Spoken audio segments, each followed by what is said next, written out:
In 1996, a jogger finds an old-style board game buried in the sand on the beach. He brings it home and gifts it to his teenage son, Alex Vreek. Alex couldn't look less impressed, but that's just because it's a board game and nobody plays board games anymore. He ditches the game and jumps on his video game console instead. That night, as Alex sleeps, something strange happens in his room. He's awoken by a green flashing light and the sound of drums. The sound leads him to the board game, which has now transformed into a video game instead. Curious, Alex puts the game into his console and we cut out of the house to see a blinding flash of green light coming from the room. 20 years later, Spencer plays video games alone in his room. He's clearly pretty involved in the game, finishing it easily. But then his mom calls out and Spencer hurries to his computer as if he were working the whole time. She sticks her head in just as he sits down and tells him she's late for work, as well as reminding him that the world is a scary place, to which Spencer seems to agree. Across town, star athlete Fridge gets ready for school. He tells his mom that he's meeting up with Spencer first, who's been tutoring him to help with his grades. She seems surprised that he and Spencer still hang out, but is more concerned with his grades, suggesting that they're so bad he might even be kicked off the football team. He assures her that it's all fine. Bethany seems to live the perfect fake life. Before getting ready for school, she takes her time getting the perfect Instagram photo, a candid moment that took her far too long to prepare. Spencer and Fridge meet up outside an abandoned house, the Freak House they call it. Fridge notes Spencer's raincoat, even though it's not raining. Suddenly, Spencer freaks out when he sees a squirrel. Fridge looks a little disturbed by Spencer and just wants to get their meeting over with. Apparently, Spencer wrote an essay for him, a guaranteed A. Fridge is grateful, but when Spencer asks to hang outside of school, Fridge turns him down with an obvious lie. They used to be best friends, but not anymore, not even close. Before Spencer can leave, the owner of the Freak House comes outside and offers Spencer a dire warning about the harsh realities of the world. He's clearly lost his mind. Bethany's in class and is supposed to be taking a test, but she's on her phone, more concerned about a boy not liking her photo than the exam. Oblivious to the fact that she's distracting the others in her class, her teacher gives her detention. It's gym class and Martha doesn't want to join in. She's clearly a bit of a loner, but when the gym teacher tries to coax her out of her shell, Martha ends up insulting the gym teacher and her entire profession. Martha gets detention. Cinema recap here. We've got a little challenge that'll take 5 seconds, and it will change your life forever. You ready? All you gotta do is like, subscribe, and hit that notification bell, and you'll receive 10 free years of good luck.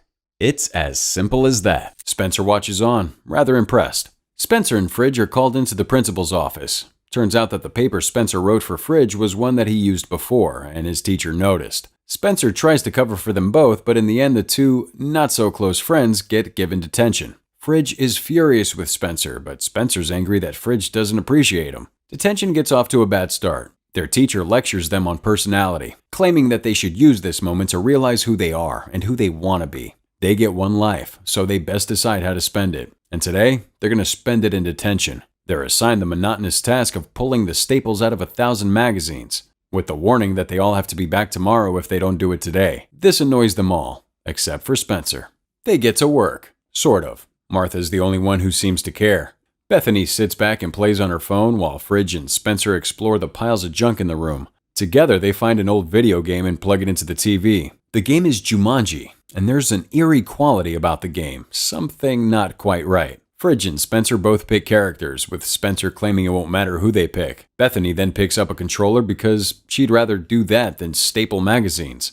Eventually, they convince Martha to join them too, although she does so very reluctantly. They start the game, and that's when things get weird. Loud drums start to beat throughout the room. The console starts to spark and turn green. Spencer unplugs the game, but the console goes crazy. Spencer gets sucked into the game. Everyone screams, only for each of them to share the same fate moments later. Dr. Bravestone, a hulking mass of handsome muscle, lands in the middle of a lush desert. A second later, he's joined by a rather short Franklin Mouse Finbar.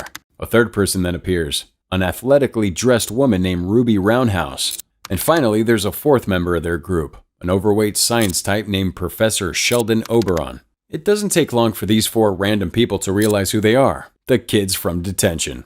Spencer's the first to figure it out. Now in the body of Dr. Bravestone, he explains that the 4 of them are in the game, and that the bodies they have taken are the avatars that they had picked earlier. Fridge is Mouse, Martha's Ruby Roundhouse, and Bethany is the fat scientist Professor Sheldon. They all take a moment to figure out what is what as calmly as 4 teenagers would be able. Bethany thinks that they must be in a coma, while Spencer and the others don't agree. But as Bethany tries to argue the point, a hippopotamus sneaks up behind her and crushes her in its humongous jaw, killing her. Bethany, still as Professor Sheldon, then falls from the sky in one piece, seemingly perfectly all right. It's now that they start to realize that this maybe is real, although they don't know what real means.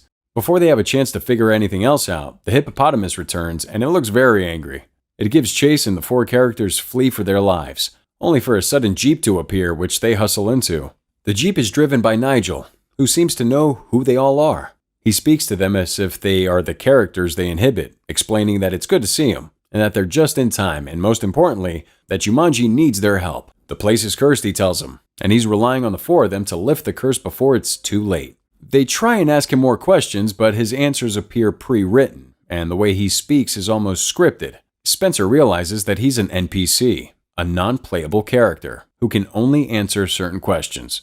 Eventually, Nigel explains what's going on and why they're there, via a cutaway flashback, of course. Professor Russell Van Pelt is Dr. Bravestone's old partner, who became obsessed with finding the sacred jewel of Jumanji. When he finally did find it, prying it free from its resting place atop a jaguar statue, a dark power consumed Van Pelt and gave him dominion over all of Jumanji's creatures. A terrible curse then befell the land. Nigel was able to steal the jewel from Van Pelt, but now it's up to the four players to return the jewel back to its resting place and lift the curse once and for all. Before Nigel sends them on their way, he gives them one final piece of advice. The goal for you, I'll recite in verse. Return the jewel and lift the curse. If you wish to leave the game, you must save Jumanji and call out its name. He then kicks them out of the Jeep, much to each character's confusion. On their own now, the four characters try and decide what to do. First, they have to come to grips with who they are. Spencer's a coward, in the body of a hero. Fridge is an athlete, in the body of a tiny person.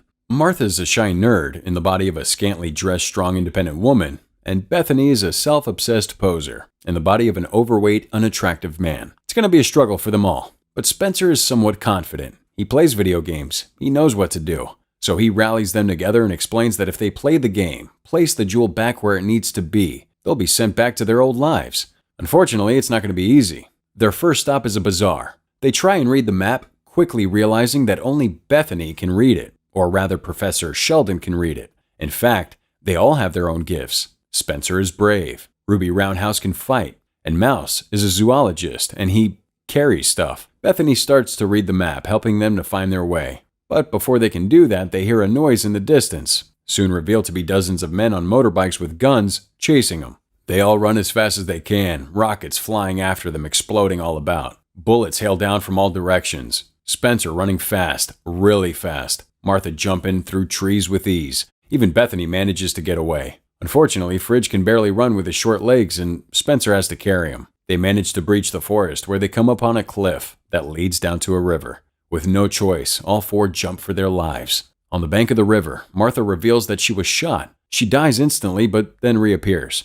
It's now that they realize that they each have 3 lives, which means that Martha and Bethany have now lost a life each. If they lose all their lives, game over. Meanwhile, Van Pelt learns that they got away from him. He sends more creatures to go and find him. As the characters head for the bazaar, Bethany and Martha start to bond, but Spencer and Fridge fight. Fridge blames Spencer for their situation, and Spencer blames Fridge for thinking he's too cool. They argue, and Fridge pushes Spencer off a cliff, killing him. Spencer then points out that they can't fight, they need each other if they're going to get through this. They reach the bazaar with the single clue, to find the missing piece of the map. It leads them to a single room with a viper lurking inside a basket, the location of their missing piece. Working together, they coax the viper out of the basket and manage to retrieve the piece they were after. Unfortunately, the piece of their map is just a statue of an elephant and another riddle. Before they get a chance to figure it out, they become surrounded by Van Pelt's men. They try and fight their way out and almost succeed, but soon become overwhelmed. It looks like this might be the end, when a smoke bomb suddenly floods the area and a random cloaked individual leads the four to safety through the sewers beneath the bazaar. Their savior is another character named Jefferson Seaplane McDonough. As he leads them to safety, he explains that he's also stuck in the game like them. He takes them to a secret hideout, makes them some drinks, and tells them that he's been there for a while, but doesn't know how long. Possibly a couple of months. Unfortunately, he's been stuck on the same level for a while now, has died twice, and is too scared to try again.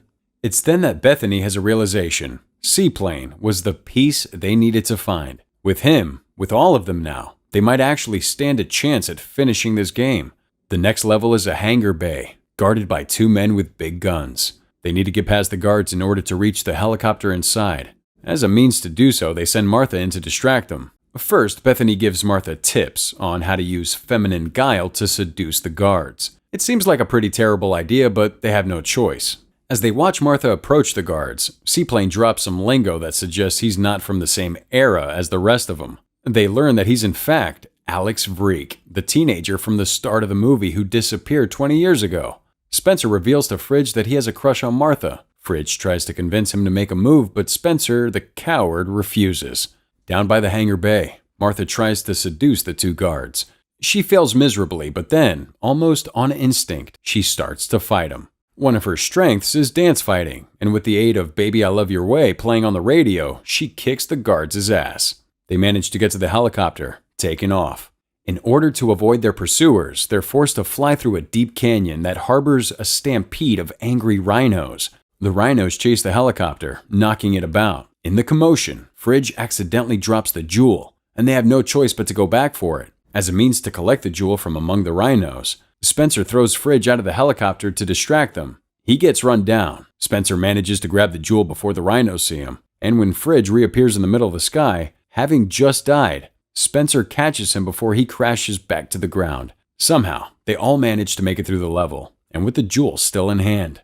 On the other side of the canyon, Alex is ecstatic, but a mosquito suddenly bites him, which is one of his weaknesses. In an act of true bravery and selflessness, Bethany gives one of her lives to save him. A moment of peace as everyone collects themselves. Bethany and Alex connect, while Spencer admits his feelings to Martha and the 2 share a very awkward first kiss. That night they reach their final destination, the statue of the jaguar where the sacred jewel must be returned. They come across a path that seems to lead right to it, and Spencer decides to climb through the trees as a means to skip over the path. But while up high, he spots a squirrel and freaks out, falls from the tree and then dies. They need to find another way. The only way they're getting through this is together. Fridge, the football star, devises a strategy for him. Fridge, Bethany, and Alex distract Van Pelt and his men, while Spencer and Bethany try and get the stone to the statue. But then Van Pelt gets a hold of Bethany, putting a knife to her throat and demanding the stone. But Fridge uses his zoologist skills to call an elephant to aid them. This sees Van Pelt get distracted and Bethany escapes. But that's only the beginning. Spencer's on a motorbike and he starts up the mountain to where the jewel needs to be placed. And Bethany, holding the jewel, finds herself in a pit of cobras. But thinking quickly, she allows herself to get bitten, which sees her vanish into thin air and appear into the sky as she falls back to the ground. On the way down, she hands the jewel off to Spencer, who grabs it mid-air and lands on top of the statue. With the jewel in hand, he shoves it back into the resting place and he cries out the name of the game, Jumanji. The effect is instantaneous, and soon Jumanji seems to return to its former, more peaceful self. The 5 characters now stand about, unable to believe that they did it. And together, as a team, Nigel turns up in his Jeep and congratulates them, promising to return them home. They all accept eagerly, except for Spencer, who's scared to return to his old self. But he does so, with a little convincing from Bethany. Back in the real world, the 4 friends can't believe they're back, although they soon realize that Alex isn't there with them. They hurry to the freak house, seeing that it now looks normal and lived in. What's more, Alex is there, but now as an adult. It turns out that he was sent back to the same night he first played the game, and he's been waiting on them to return. They all laugh, unable to believe that they did it. The adventure had an impact on all of them. Not only are they friends, but it's more than that. Spencer isn't the same coward he was. Fridge cares about more than sports. Martha isn't a loner. And even Bethany seems to have grown into someone capable of caring for others. And finally, just to make sure this never happens again, the 4 friends take the video game into an alley and smash it into 1,000,000 pieces. This was a recap of Jumanji, Welcome to the Jungle, released in 2016 by Sony Pictures. It was directed by Jake Kasdan and stars Dwayne Johnson, Kevin Hart, Jack Black, Karen Gillan, and Nick Jonas. If you were stuck in Jumanji, which character would you want to be? Tell me with the hashtag CinemaRecap in the comments.